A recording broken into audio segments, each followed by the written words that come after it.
Hello everyone, कैसे हैं आप लोग। यूपी डीएलएड एडमिशन 2024 की विज्ञप्ति जारी हो चुकी है।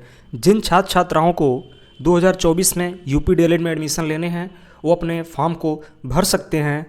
फॉर्म भरने से पहले आपको कुछ चीज़ों को जानना बहुत ज़रूरी है कि हमारी चयन की प्रक्रिया क्या होगी, कौन कौन आवेदन कर सकते हैं, हमारी शैक्षिक अर्हता क्या होगी, आयु क्या होगा और हमारा निवास क्या होगा। इससे संबंधित जानकारी को जानेंगे।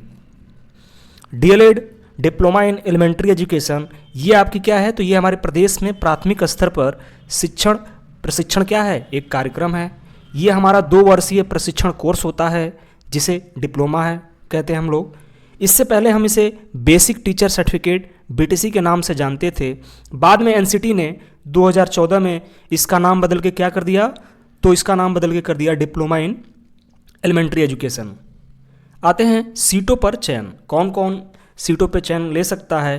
तो डीएलएड प्रशिक्षण हेतु एनसीटी द्वारा डायट एवं निजी शिक्षण संस्थान हेतु अनुमन्य यानी कि जो आपकी सीटें आवंटित हैं उसमें कला या विज्ञान वर्ग के छात्रों छात्राओं के लिए पुरुष या महिला का विभाजन किए बिना समस्त आवेदकों का चयन मेरिट द्वारा किया जाएगा। यानी कि जो हमारे शिक्षण संस्थान डायट हैं या जो हमारे प्राइवेट इंस्टीट्यूशन हैं उसमें मेरिट के अनुसार पे पुरुष या महिला का बिना विभाजन किए उसमें किया जाएगा। लेकिन एनसीटी से मान्यता प्राप्त तथा प्रदेश शासन से संबंध वो जो निजी संस्थान है जिसमें केवल महिला सीट है वहाँ पे केवल महिलाओं का ही चयनित किया जाएगा।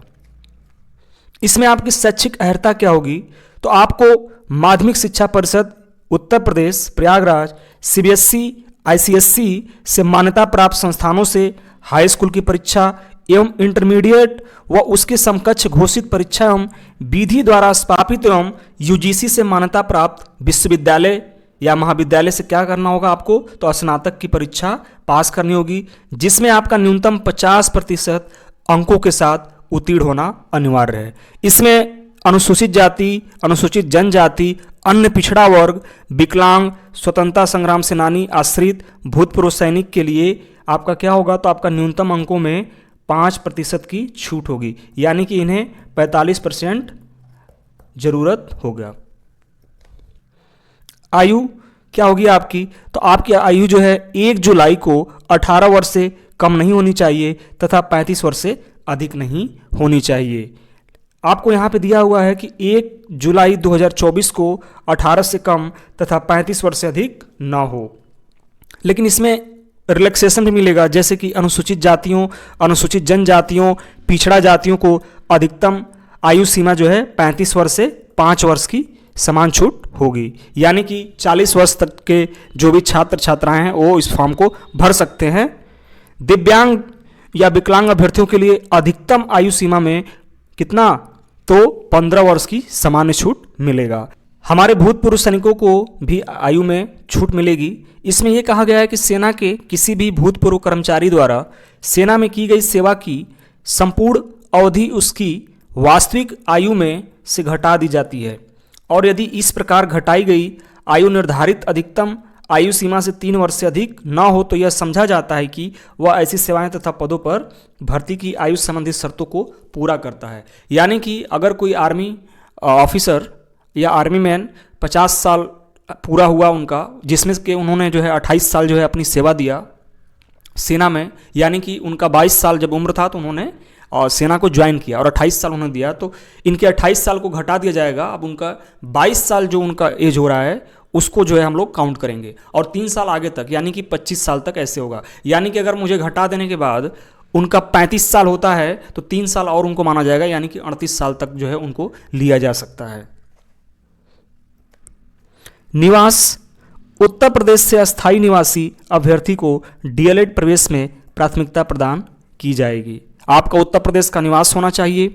प्रवेश के समय होने वाले अभिलेखीय जांच में अभ्यर्थी को उत्तर प्रदेश में अपने गृह जनपद का सक्षम अधिकारी द्वारा प्रवेश की तिथि तक जारी किया गया निवास प्रमाण पत्र प्रस्तुत करना अनिवार्य होगा।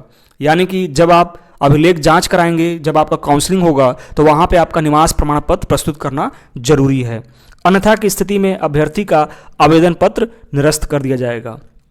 डीएलएड प्रवेश के अंतर्गत अभिलेखीय जांच चयन प्रक्रिया के प्रथम चरण के उपरांत यदि सीटें रिक्त रह जाती हैं तो अन्य राज्य के अभ्यर्थियों को द्वितीय चरण में रिक्त सीटों के प्रति प्रवेश हेतु संस्था का विकल्प भरे जाने का अवसर प्रदान किया जाएगा। यानी कि जब हमारा प्रथम चरण में सीटें बचेंगी तो उसके दौरान जब हमारा द्वितीय चरण स्टार्ट होगा तो उसमें जो है अन्य राज्य के अभ्यर्थियों को भी मौका मिलेगा।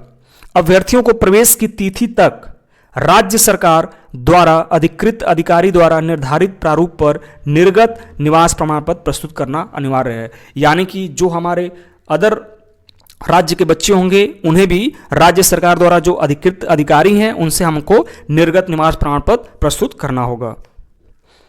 ऑनलाइन आवेदन के अतिरिक्त किसी अन्य माध्यम से आवेदन स्वीकार नहीं किया जाएगा। यानी कि आपका जो फॉर्म भरा जाएगा वो आपका ऑनलाइन किया जाएगा, डाक द्वारा व अन्य किसी माध्यम से आवेदन स्वीकार नहीं मान्य होगा। आवेदन द्वारा ऑनलाइन आवेदन हेतु किए गए पंजीकरण के सापेक्ष निर्धारित अंतिम तिथि तक आवेदन शुल्क जमा न किए जाने पर आवेदन पत्र स्वीकार नहीं किया जाएगा, जिसका संपूर्ण उत्तरदायित्व अभ्यर्थी का होगा। यानी कि आपने रजिस्ट्रेशन कर दिया लेकिन आपने आवेदन शुल्क पेमेंट नहीं किया तो आपका वहाँ भी आपका जो आवेदन पत्र उसको स्वीकार नहीं माना जाएगा। आवेदकों द्वारा किसी भी एक जनपद अथवा गृह जनपद से एक ही आवेदन किया जाएगा। आपको ये मोस्ट इंपॉर्टेंट है जानना है कि जो आवेदक अपना फॉर्म भरेंगे तो कोई एक जनपद या उनका जो गृह जनपद है वहीं का वो फॉर्म भर सकते हैं। उसके द्वारा किया गया आवेदन प्रदेश के समस्त जनपदों के राजकीय डायट एवं निजी डीएलएड प्रशिक्षण संस्थानों में प्रवेश हेतु मान्य होगा। आप जहां से भी जिस भी डिस्ट्रिक्ट को चूज करते हैं वहां पे अगर आपका मेरिट लिस्ट में आता है नाम तो आप वहां पे एडमिशन ले सकते हैं, लेकिन आपको भरते समय केवल एक जनपद चूज करने हैं, या आपका वो गृह जनपद होगा या आपका वो अदर जनपद होंगे। अभ्यर्थी द्वारा प्रवेश के समय ऑनलाइन आवेदन की अंतिम तिथि से पूर्व निर्गत आरक्षण, विशेष आरक्षण संबंधित प्रमाण पत्र प्रस्तुत न करने पर अभ्यर्थी की उक्त आरक्षण, विशेष आरक्षण श्रेणी का लाभ नहीं दिया जाएगा। यहाँ पे ध्यान दीजिएगा कि जब आप आवेदन करेंगे तो आवेदन करते समय ऑनलाइन आवेदन की अंतिम तिथि से पूर्व, यानी कि जब हमारा आवेदन का अंतिम तिथि है उससे पहले आपका जैसे कास्ट सर्टिफिकेट हुआ, निवास प्रमाण पत्र हुआ, ये आपका निर्गत होना जरूरी है। अभ्यर्थी द्वारा अपने आवेदन पत्र में जो सूचनाएं अंकित की जाएंगी, विभिन्न परीक्षाओं के जो अंक उल्लेखनीय किए जाएंगे, जिस श्रेणी के आरक्षण, विशेष आरक्षण का दावा किया गया होगा, उन्हीं का लाभ अभ्यर्थी को चयन में दिया जाएगा। यानी कि जो जो आप लाभ के लिए उसमें आवेदन में भरेंगे आपको उसका लाभ मिलेगा। ऑनलाइन आवेदन में प्रविष्टियां अभ्यर्थी द्वारा पूर्ण सावधानी के साथ भरी जानी चाहिए, क्योंकि यदि चयन का आधार है, यानी कि आपको ध्यान दीजिएगा कि जो भी आप फॉर्म भरेंगे आपको एक एक चीज़ को, एक एक डॉक्यूमेंट को अच्छे से आपको मिला के समझ के भरना है, क्योंकि आपका चयन का आधार यही बनेगा। ऑनलाइन रजिस्ट्रेशन के समय भरे गए विवरण का प्रिंट आउट, ऑनलाइन पेमेंट का प्रिंट आउट तथा पूर्ण आवेदन पत्र का प्रिंट आउट अभ्यर्थी अपने पास सुरक्षित रखें। यानी कि यहाँ पे ध्यान देना है कि ऑनलाइन रजिस्ट्रेशन के समय भरे गए जो विवरण का प्रिंट आउट है, जब आप रजिस्ट्रेशन करेंगे तो आपको उसका प्रिंट आउट लेना होगा, ऑनलाइन पेमेंट जब करेंगे उसका प्रिंट आउट, और पूर्ण आवेदन पत्र का प्रिंट आउट आपको रखना पड़ेगा। यहाँ पे ये इंपॉर्टेंट है, ये आपको जानना जरूरी है। यदि किसी अभ्यर्थी की अंक तालिका में प्राप्तांक या पूर्णांक के स्थान पर क्या है, आपका ग्रेड है, ग्रेड पॉइंट होता है, आपका ग्रेड है, उल्लेख है, तो ऐसे अभ्यर्थी संबंधित विश्वविद्यालय से ग्रेड पॉइंट को प्रतिशत में कन्वर्जन का फार्मूला ज्ञात कर तत्वानुसार प्रतिशत निकाल लेंगे तथा प्रतिशत को अंकों में परिवर्तन कर पूर्णांक एवं प्राप्तांक का उल्लेख करेंगे। यानी कि आपका जिनका भी ग्रेड पॉइंट दिया है, जैसे कि आपका बीएचयू से, बनारस हिंदू यूनिवर्सिटी से संबंधित हैं, डीयू से बच्चे हैं, वो लोग अपना क्या करेंगे, तो वो लोग अपने फॉर्म को कन्वर्ट करके परसेंटेज में तब उसको भरेंगे अपने मार्क्स को। पूर्णांक एवं प्राप्तांक के आधार पर प्रतिशत वही आना चाहिए जो ग्रेड पॉइंट के प्रतिशत में कन्वर्जन करने पर आता है।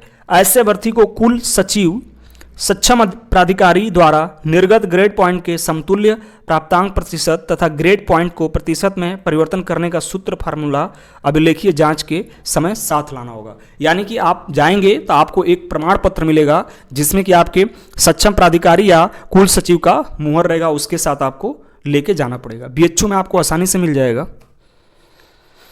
ऑनलाइन आवेदन पत्र अभ्यर्थी स्वयं भरें अथवा अपनी देख रेख में सावधानी पूर्वक भरवाएं। आपको ऑनलाइन आवेदन पत्र खुद से भरना है। अगर आप नहीं भी भर पाते हैं तो आपके अपने देख रेख में आवेदन पत्र भरवाने हैं।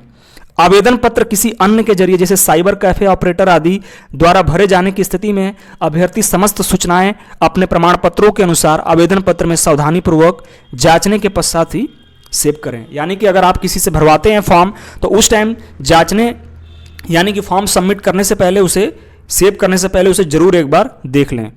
अभ्यर्थी को अपने ऑनलाइन आवेदन में अंकित प्रविष्टियों में संशोधन का कोई अवसर दे नहीं होगा। आपको कोई भी अवसर नहीं मिलेगा संशोधन के लिए। इसके लिए अनिवार्य है कि अभ्यर्थी रजिस्ट्रेशन को फाइनल सेव करने से पूर्व ऑनलाइन अंकित प्रविष्टियों का अभिलेख से मिलान अवश्य कर लें। यानी कि सेव करने से पहले आप एक एक चीज को आपको मिलान कर लेना बहुत जरूरी है। अभ्यर्थियों से रजिस्ट्रेशन को फाइनल सेव करने से पूर्व इस आशय के घोषणा पत्र को चयन करना अनिवार्य होगा कि मैंने ऑनलाइन आवेदन के अंतर्गत किए गए रजिस्ट्रेशन का प्रिंट निकाल लिया है। और उक्त घोषणा पत्र के चयन करने के उपरांत अभ्यर्थी को एक मोबाइल पे जो है आपका क्या जाएगा, OTP जाएगा, जिससे आपको वेरीफाई करना होगा और अपना आवेदन पूर्ण करना होगा। इसके लिए अनिवार्य है कि अभ्यर्थी आवेदन के समय अपने सही मोबाइल नंबर का अंकन करें। ये ध्यान दीजिएगा, आपको जब सेव कर देंगे तो उसके बाद एक आपको OTP जाएगा वेरीफाई के लिए, और उस टाइम OTP को वेरीफाई करना पड़ेगा। आपको फॉर्म अपना बहुत ध्यान से भरना है। अभ्यर्थी को निर्देश दिया जाता है कि अभ्यर्थी एक से अधिक ऑनलाइन आवेदन न करे। एक चीज आप लोग ध्यान दीजिएगा कि आपको एक से अधिक, एक ही व्यक्ति का ऑनलाइन आवेदन नहीं करना है, लेकिन आवेदन पत्र में किसी त्रुटि की स्थिति में अभ्यर्थी आवेदन हेतु निर्धारित अंतिम तिथि के भीतर नवीन आवेदन कर सकता है। यानी कि अगर कोई आपके त्रुटि होगी, जैसे नाम में, डेट ऑफ बर्थ में या किसी में भी आपकी त्रुटि होती है, तो आप रजिस्ट्रेशन के मतलब अंतिम तिथि से पूर्व आप नए फॉर्म को भर सकते हैं। वहां पर अभ्यर्थी द्वारा एक से अधिक फॉर्म ऑनलाइन आवेदन किए जाने की स्थिति में आवेदन शुल्क जमा किए गए अंतिम आवेदन को मान्य करते हुए अन्य आवेदन अमान्य होंगे, जिसका संपूर्ण उत्तरदायित्व अभ्यर्थी का होगा। यानी कि आप जिस फॉर्म पे पेमेंट करेंगे, जिसका आप आवेदन शुल्क भरेंगे, उस फॉर्म को मान्य किया जाएगा, और अदर फॉर्म को जिसमें आपने शुल्क नहीं जमा किया है उसको अमान्य कर दिया जाएगा। जिस अभ्यर्थी को अभिलेखीय जांच से प्रवेश हेतु मेरिट एवं विकल्प के आधार पर कॉलेज आवंटित कर दिए जाते हैं, वह अपने आवंटित कॉलेज के बैंक अकाउंट में अभिलेखों की जांच के दिनांक से 3 दिन के अंदर शुल्क जमा करेंगे।